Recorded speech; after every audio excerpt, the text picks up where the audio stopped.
እንግዲህ ኒካ ካደረገች በኋላ ብር ቤት አሰራለሁ ብላ ብር ለባሏ ልካ ሁሉን ነገር ፊኒሽንግ ጨርሻለሁ ብሎ ፎቶ ልኮላት የነበረችዋ ልጅ ሀገሯ ገብታለች። አሁን ከየተንቢ ጋር ዳይሬክት ከዛ የሚያስተላልፉትን መልእክት አብረን የምንሰማችሁ ይሆናል። እስከ መጨረሻ ተከታተሉ። እንግዲህ እንደምታዩት ማውራትም አልቻለችም። በጣም አዝናለች። በጣም ነው እንትን ያለችው። የምር ልጅቷ በጣም ታሳዝናለች። ሆኖም ግን ሴት እህቶቼ ከሷ መማር አለባችሁ። የሆነ ነገር ስታደርጉ ከቤተሰብ ጋርም ተመካከራችሁ ብታደርጉ አሪፍ ነው። እስኪ ትንሽ ቪዲዮዋቸውን አብረን ሰምተን የምንመለስ ይሆናል። አሁን ማውራት ስላልቻለች ነውና እንስማቸው። ጠይቁ መጣችሁ፣ በቃ አትበዱ። በእናታችሁ አብዳ መጣች ነው እንጂ የሚባለው ቤተሰብ አሳበዳት አይደለም የሚባለው። ፖስትችው ማለት እሷ ታየዋለች ሲሉኝ አሃ ይሄ ነገር ብዬ ቆልፌበት ነበር። ዩቲዩብ ላይ አፕሎድ አድርጌው፣ ነገር ግን ቁልፍ ነበር ማለት ነው። ከ3 ሳምንት በፊት የተቀረጸ ቪዲዮ ነው። ሲቲ አሁን ከ4 ቀን በፊት ነው ሀገሯ የገባቸው። ውሪሮ ቤተሰቡ በመሃል ማስታወቂያ ልክተት ብዬ ነውና አነጋገሯ ምን ታዘባችሁ? ወይ ኧረ ተይ የተንቢ ተይ፣ በማስተዋል እናድርገው ተይ። ከጀርባ የብዙ ቁስልን የነካካሹ በዚህ ቪዲዮ ባለማወቅ ይዛው ቪዲዮ ላይ ደግሞ ስትናገሪ ነበረ። ይሄንን ቪዲዮ እንግዲህ ሰርቻለሁ። መቼ ልልቀቀው አላቅም አልሽና ከዛ በኋላ እንዴ ቆይ ሳትመጣ ለምን አልለቀውም ብለሽ ምን ይመጣል? ያንቺ ህይወት አይደለ የተመሰቃቀለው። ቢያንስ እንኳን ተይውና ሌላው ቢቀር እቃዋን እንኳን ማዳን ያልቻልሽ ነሽ። እንዳልኩሽ ነው። ፕሊስ እኔ ከሲስተር ብር ይሰጥሻል፣ ሂጂና አምጪና እቃውን አንቺ ጋር አድርጊና በምትመጣ ሰዓት ቤተሰብም ይሁን ምንም ተነጋግረው ከዛ በኋላ የሚደረገውን ያድርጉ። ይሄንን ነው ምለው እኔ ጋር ነበረች። ዛሬ ደግሞ ወደ ወራቤ መተዋል ማለት ነው። ያለውን ነገር ለማየት ከቤተሰቦቿ ይላል። ቤተሰብ ማወያየት የመሰለ ነገር የለም። ብቻችን ከመወሰናችን ቤተሰብን ብናወያይ። እንግዲህ አብርሽ የሰጠከውን ሀሳብንም ሰምቻለሁና አንድ ነገር ማለት ፈልጋለሁ።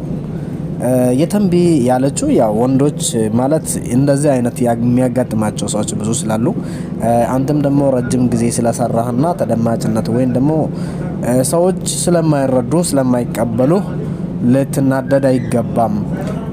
ያው እንግዲህ ከነ ልጅቷ ጋራ ያው አብሮ ነው ያሉት። ልጅቷ ደግሞ ከዚህ በፊት ከ3 ሳምንት በፊት ነው የተቀረጸው ቪዲዮ። እሷን እየጠበቀች ነው። እሷ ከገባች በኋላ ነው የለቀቀችው ማለት ነው። የተንቢ የምትለው ነገር እኔ በደንብ 100% ደግፈዋለሁ። ምክንያቱም ከቤተሰብ ጋር ተመካክሮ የሚያደርጉት ነገር ጠቃሚ ይሆናል ብዬ ስለማስብ ማለት ነው። እንግዲህ እስኪ አሁን ሀሳቧን እንስማ።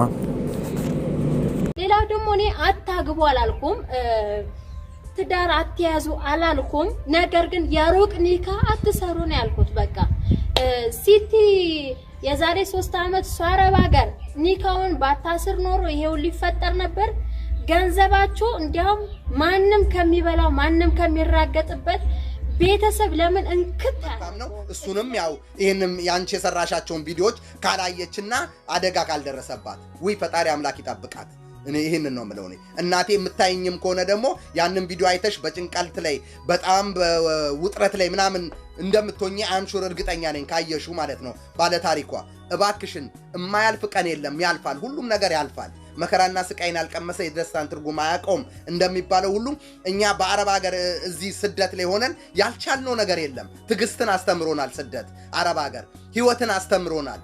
ትምህርት ቤት ከተማርነው በላይ ስደት ላይ ነው የተማርነው። ስለዚህ ነገም ህይወት አለሽ። አዎ አብርሽ፣ በእርግጥ ስደት ህይወት ብዙ ነገሮችን አስተምሮናል። ህይወት ደግሞ ይቀጥላል። ገንዘብን ቢሄድ ገንዘብ ይመጣል፣ ወንድ ቢሄድ ወንድ ይመጣል። ነገር ግን አንተ ብዙ ጊዜ ለፍተ ደክመ ለወደፊቱ ደግሞ ተስፋ አድርገ ይሆን ነገር ላይ በቃ ይህ ነገር ይሳካልኛል ብለ በምታምነው ነገር ላይ ስትበላ ግን ያማል። ምክንያቱም ተስፋም ሊያስቆርጥ ሁሉ ይችላል ማለት ነው። ነገር ግን ልጅቷ ሀገር ገብታለች። ከየተንቢ ጋራ አብሮ ነው ያሉትና ያው በተግባር አጠገብ ቁጭ ብላ እያለቀሰች እያየው ነውና አንተም የምታይ ይሆናልና እስኪ አብረን እንያት። እናም ላፍታ ደክማ በሀገሯ ገብታ በምታርፍበት ሰዓት ላይ እንዲች ቁጭ ብላ ማልቀሷ ግን እንደኔ ትክክል ነው ብዬ አላስብም። ቢያንስ ሌላ እህቶቻችን ጥንቃቄ እንዲያደርጉ ያደረገችው ነገር ትክክል ነው ብዬ አስባለሁ። የተንቢ አጠፋች ብዬ አላስብም። አንተም ደግሞ ያው ብዙ ጊዜ ለተጎዱ እህቶች ትጮሃለህ፣ ትክክል ነህና እነሱም ደግሞ ካልተረዱ ካልተማሩበት ለምን አልተማሩበትም ማለት ትክክል ነው። ተምሮበት ራሳቸውን ሊጠብቁ ይገባል ብዬ አስባለሁ። እና ውድና የተከበራችሁ ቤተሰቦቼ ወዳችሁና ፈቅዳችሁ እስካሁን አብራችሁኝ ስለቆያችሁ አመሰግናለሁ። አዳዲስ ወደዚህ ቻናል የመጣችሁ ሰብስክራይብ በማድረግ እዚህ ቤተሰብ አባል እንድትሆኑ በክብርና በፍቅር ጠይቃችኋለሁ። ባላችሁበት አላህ ይጠብቃችሁ፣ ሀቃችሁንም ሰው አይብላችሁ ማለት ነው። ተጠንቀቁ፣ ራሳችሁን ጠብቁ እህቶቼ። በቃ ቤተሰብ የወለደ ወላድ ይብላው። በቃ አንዳንድ ወላድም የልጅ ገንዘብ ስለሚያጠፋ ስለማይ ነው ብዙ ቦታ ስለምሰማ ነው። ነገር ግን ያጥፉት፣ በቃ እነሱ ይሻላሉ ቢያጠፉት። ማንም ባዳ ጫት ቤትና 10 ጓደኞቹ ልብስ ከሚቀያየርበት አንቺ በተቃጠልሽው ማለት ነው። እኔ አታግቡ ቆማችሁ ቅሩ አላልኩም። ብዙ አስተያየት ብዙ ኮሜንት እያነበብኩ ነው። ብዙ ወቀሳ እንዴ ምን አልሽ?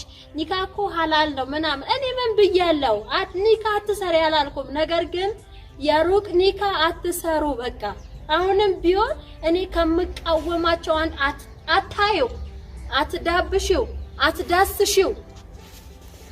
እንዴት ነው? ቆይ እንዴት ስታስቡት ሄይ መጅኑን ተፍኪራል መጅኑን ያኔ ኢደሙልክ ወላ ሐመክ ይላል አረብ ሲተርብ። ስለዚህ አንቺ ለማታዩ አብረሽ ለማትቋደሽው ባለሽ እሱ ኢትዮጵያ ለሚዘንጥበት ለሚቅምበት ለሚጋብዝበት ጓደኞቹ ጋር አብሮ ለሚሄድበት ለሚዝናናበት እየሰራው ነው እያለ አንቺ እዛ ጋር ትቃጣያለሽ።